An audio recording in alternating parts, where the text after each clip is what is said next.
Okay, so let's get some understanding on this funding and what they've been funding. We've been hearing a little stuff about what that USAID fund has been going to, but let's get some understanding, man, from a man who in there, who see what's going on. Who knows the stuff. To go through the modern history, 2014, there are riots it's called the Maidan Rebellion in Ukraine, which we're not told that we are financing those riots. The newspapers never told us, our government never told us. USAID, which is a CIA front, put $5 billion into funding those riots. Ooh, those wait a riots minute. lead to to a coup d'etat against the first democratically elected government of the Ukraine. Okay. It was a government that refused to choose sides and to say we're going to be on the side of the West. So we wanted them out. A month before that government is overthrown, Victoria Nuland, who's the part of the centerpiece of the neocon ideology and who is now a high-level official in the State Department, has a secret call with the U.S. ambassador, which is tape recorded and is now public, which anybody can go and look up, where she is picking the new cabinet for the Ukraine, which is which is a U.S. Western cabinet. So they're picking the new government a month before the old government is overthrown. Is that how democracy? Is that democracy? Right. Victoria Nuland picks your government. Well, that's the point. Is USAID doesn't really do, and the CIA don't do democracy. The CIA has overthrown, I think, 83 governments between 1947 and 1997. That's a third of the governments on Earth, and most of them were democracies. Oh, it doesn't do democracy. It does coup d'etats. We've now committed $113 billion over there. And just to put that in perspective, $113 billion. The total budget of EPA is $12 billion. The total budget of the CDC is $12 billion. We're sending $113 billion over. When Mitch McConnell was asked, how can we do this? When you're cutting food stamps and cutting Medicare, cutting food stamps to 30 million Americans, cutting Medicare to 15 million Americans, but they're not going to have any health insurance. How can we send 113 billion over there? If we had that 113 billion here, we wouldn't have had to cut one food stamp payment. See? And he said, well, don't worry. The money's not staying in Ukraine. It's all coming back to military contractors in the United States. Well, so that's interesting, because then you look at, who owns those military contractors, and you see who gets on CNN to pump up the Ukraine war. It's a bunch of former generals and colonels and Pentagon people, but if you go in, and CNN and MSNBC never do this, but if you go look at those guys, they're all people who are working for Raytheon and General Dynamics and Boeing and Lockheed. Man, there's so much scams going on, man. I'm so tired of this scamming country, bro. I promise you. So what would the world look like not paying taxes? I mean, just like we don't have to pay taxes. Well, I know. Now I take that back. We'll look real third world-ish, broken roads and stuff like that. But we don't even have a clue as to half of where now we do, because now they're revealing where our dollars are going, but this is unbelievable. Yeah, I'm so tired of our tax money just going over the bull crap, and we can't control. And the problem is, we as American people can't control nothing. We can't do nothing. We can't do nothing about it. What you gonna do? Just not pay taxes, and then you got to deal with them coming trying to bust your head, or if you don't, have a proper accounting to do how your taxes appropriately, So it's just, it's a lot. So they're generals, but they're not identified that they're actually working for the military contractors who are cashing in on the war. And then, those military contractors in turn are owned by three companies. All of them are owned by three companies, by BlackRock, State Street, and Vanguard. And all the top elites, the inflation that from printing the money to fund the war and to fund the 16 trillion we spent to fund the lockdowns, the COVID lockdown, how much? $8 trillion we've spent on these wars since 2020, all of them losing wars, all of them that made our country less safe. Obama signed a moratorium that shut down the 18 worst of Anthony Fauci's experiments, where most of them were taking place in Galveston and in North Carolina by a scientist called Ralph Barrick down there. And instead of obeying that law, Anthony Fauci shifted a lot of his operations offshore. And those operations ended up, most of them in the Wuhan lab, which is a military lab. And that the Chinese run, the People's Liberation Army. And then a lot of them went to the Ukraine. So a lot of that science now, and it's funded, Fauci was funding lots of it. But then the other government agencies began to get confidence in, their ability to get away with it. And most of it is being funded by the Department of Defense. Most of all, the biggest single funder is USAID, which is, a CIA cutout.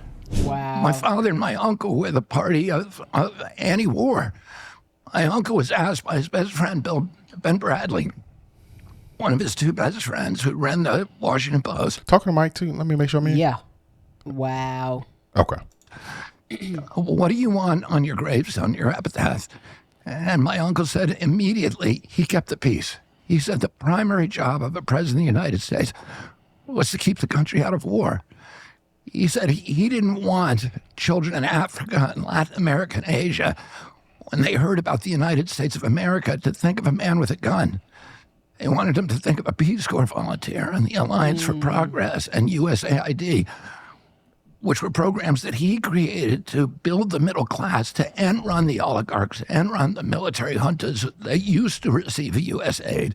Wow. And instead go directly to the poor and build institutions, education and health and all of the institutions of democracy to continue to model it for the rest of the world and live up to what we were supposed to be doing, which is to encourage the growth of democratic rule. So now you have we have a system that's produced people who, a candidate in the Democratic Party who can't even defend America's record in the world, and who is parroting this kind of warmongering, military domination ideology that's gotten us in such trouble. It's caused a calamity in our country.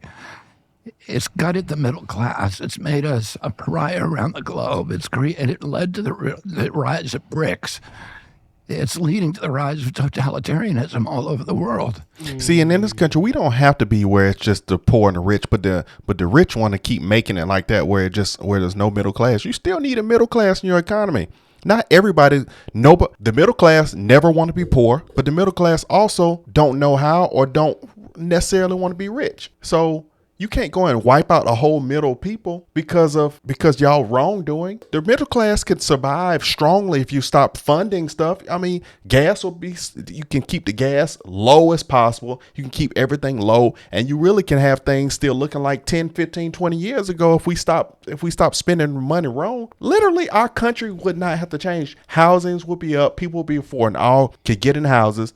I ain't saying nasty loans like they were giving when they were giving people loans, but you could have affordable housing. Everything could be so affordable if we make shifts in this government, which is being done. And, I'd say this finally, that if you really look at what's happening in the Democratic Party today, it's a party that the word demos in Greek means people, but it's a party that's lost faith in the people. It's a party that needs ironclad control. So they didn't trust anybody to have a real election. They got rid of the primaries because they didn't trust the people. They then handpicked Vice President Harris with no election, no even pretense of election, because they didn't trust the people. And, they're the party now of censorship.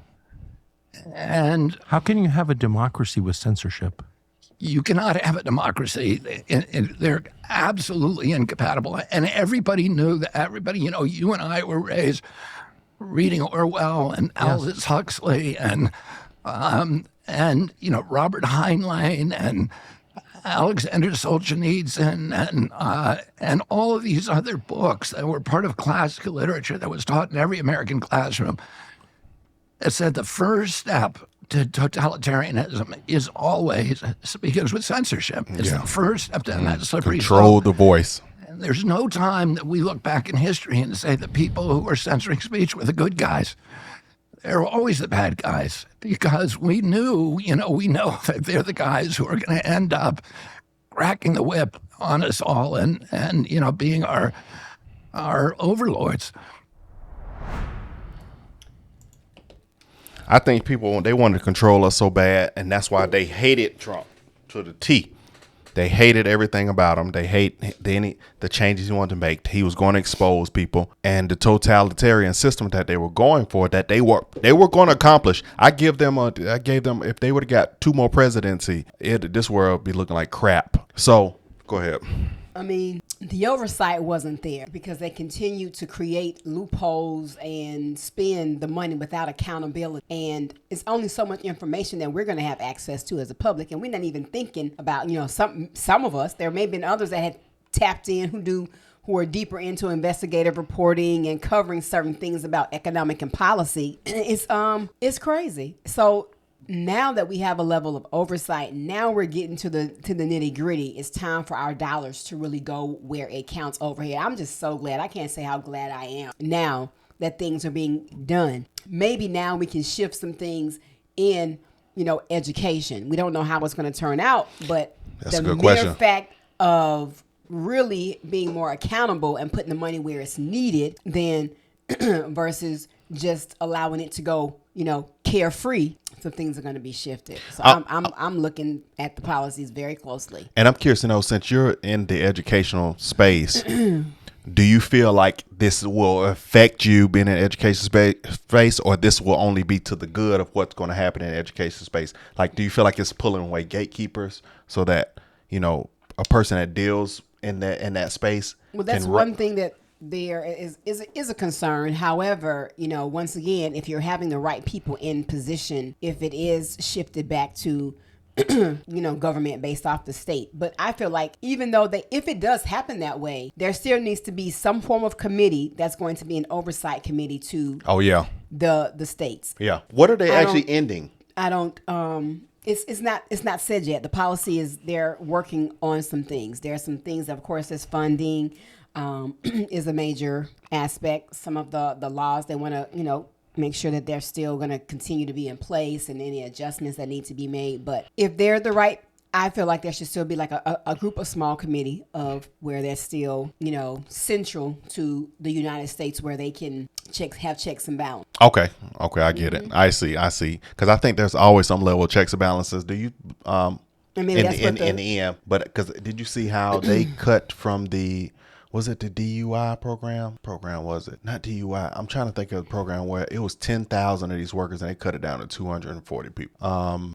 I mean, this is where what you do matters. This is not, now they're really, are you worth what the government has been paying you? You know, are you just taking up space in a corporation or working for the federal government, but you're not providing, you know, the skills that you've been paid for? You're not providing the services. You're not providing the expertise. You're not providing what's required to meet the expectation of your client, which is the people. Let's bring this money back home. We bring this money back home. Cut out the junk feeling. We all as Americans will prosper one way or another. You're going to be fine if you keep your head down, you grind, you pay attention to everything out here he's doing for the country, and you act on that. You know, it is, I will say this too. It is time for people to go ahead and stop living off food stamps, living off the government. If you need the government for a little bit, use the government. But how Trump is going, he don't appreciate that, because he's going to give you so much. I feel like as a president, he's going to give you so many opportunities and so many things to get where you need to be. You shouldn't have to depend over here. And so let's get to a state of this country being not dependent on the government. And we be America. We be America, a fruitful country, a fruitful nation under God. And America. I don't think we should completely abolish it. I think I didn't say that. I didn't say abolish. We shouldn't live our lives off of it. People shouldn't live their lives off that anymore. A time period to allow people that need the support, that need the help, to get on their feet, but not to continue to make it a lifestyle for your whole life and then your next generation. It's not. It shouldn't be there for that. I don't. All right, y'all. So. We saw to accountability. Yes, and I see. So I'm glad he was able to talk about certain things. There's other videos that really break it down, but I was curious to hear what Tucker and RFK were talking about with this USAID, because this This is a big thing. Interesting about the Fauci situation. I know we didn't hit on that. But I didn't know that before we get off real quick, is that that's the oversight. I didn't know that He's just doing his own thing, whoop de woo, and he's he was the top person in the CDC, and you just out here, running wild. But I have a problem with experiments. The man My God. sat there and said that Trump was lying, and Trump was not funding anything out of Wuhan. He was that didn't exist. That was a lie, and everything was the truth. I have such a big problem with that. You know how much he said? How much money was spent on COVID? Did he say trillion? I don't. Did he just say? I thought he went. Yeah, he talked about that. I thought I heard billions. I don't know about trillions. That was for the research that Fauci was doing. Wait, did he give a number? He mentioned that he said was funded. I wish I can go back and I might have to go back and timestamp and pull the clip back. But it was imagine just that alone. Did we need that? What did the That's a whole nother situation. So yeah, did we need that? All right, y'all. I'm sorry. I just that's a good point. I'm like the Wuhan thing was so big we can't just brush. Yeah, we just can't brush by that one. That was a big deal. And I don't think we worry about Fauci no more when it comes to that. Next we got to deal with Bill Gates. On that note, man, we'll see you on the next one. It's 2025.